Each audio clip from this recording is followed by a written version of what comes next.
வணக்கம்.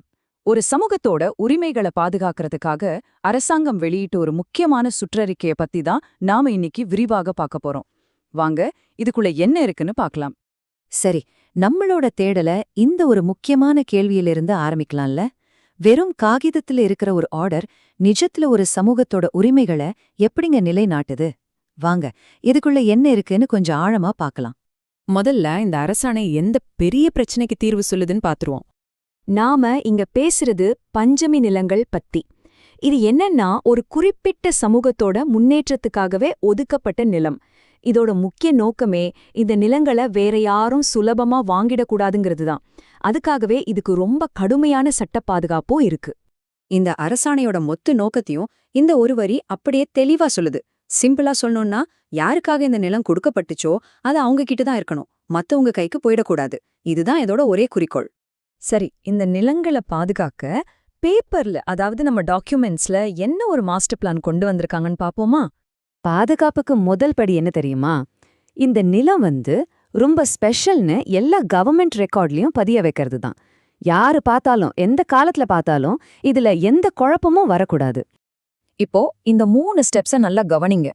இது ரொம்ப நேரடியான ஒரு செயல்முறை. 1, எல்லா பதிவேடுகளையும் செக் பண்ணணும். 2வது, சிட்டாவுல அந்த பட்டாவை கண்டுபிடிக்கணும். 3வது, இதுதான் ரொம்ப ரொம்ப முக்கியம், அங்க பஞ்சமை நிலம்னு தடிமனான சிகப்பு மைல அழுத்தமா எழுதிடணும். எதுக்கு இந்த சிகப்பு மை? அது சும்மா ஒரு கலர் இல்ல, அது ஒரு எச்சரிக்கை. இந்த நிலத்துல கை வைக்காதீங்கன்னு சொல்ற ஒரு நிரந்தரமான வார்னிங் பெல். ஓகே, டாக்குமெண்ட்ல மார்க் பண்ணியாச்சு. அடுத்தது என்ன? இந்த நிலத்துல விற்கவோ வாங்கவோ என்னென்ன கட்டுப்பாடுகள் இருக்கு? இங்கதான் அசல் விஷயமே இருக்கு. இந்த நிலம் தடம் மாறி போயிடக்கூடாதுன்னு அரசாங்கம் ஒரு டைம் லாக் சிஸ்டம் மாதிரி ஒன்னு கொண்டு வந்திருக்கு. ஆமாங்க, நேரத்தை வச்சே ஒரு கட்டுப்பாடு. இது ரொம்பவே இன்ட்ரெஸ்டிங்கான ஒரு ரூல், நல்ல கவனிங்க. இது ஒப்பிட பாருங்க, ரொம்ப சிம்பிள். நிலத்தை கொடுத்த முதல் 10 வருஷத்துக்கு நோ சேல், யாருக்குமே விற்க முடியாது.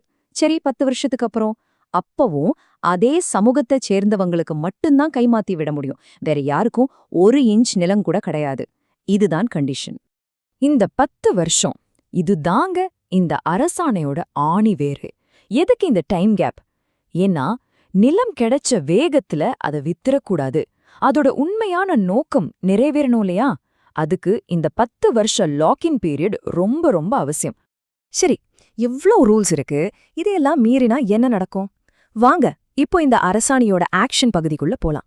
இதுதான் இதுலயே ரொம்ப பவர்ஃபுல்லான இடம். பாருங்க, இந்த சர்க்குலர் வெறும் அட்வைஸ் கிடையாது, இது அதிகாரிகளுக்கு முழு பவரையும் கொடுக்குது. எங்கேயாவது தப்பு நடந்திருக்கா, கண்ணை மூடிட்டு அந்த டீலிங்க கேன்சல் பண்ணுங்கன்னு நேரடியா உத்தரவு போடுது.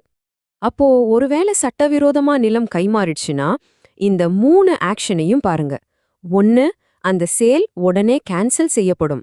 2, நிலம் மீட்கப்பட்டு யாருக்கு சொந்தமோ அவங்க கிட்டேயே திருப்பி கொடுக்கப்படும்.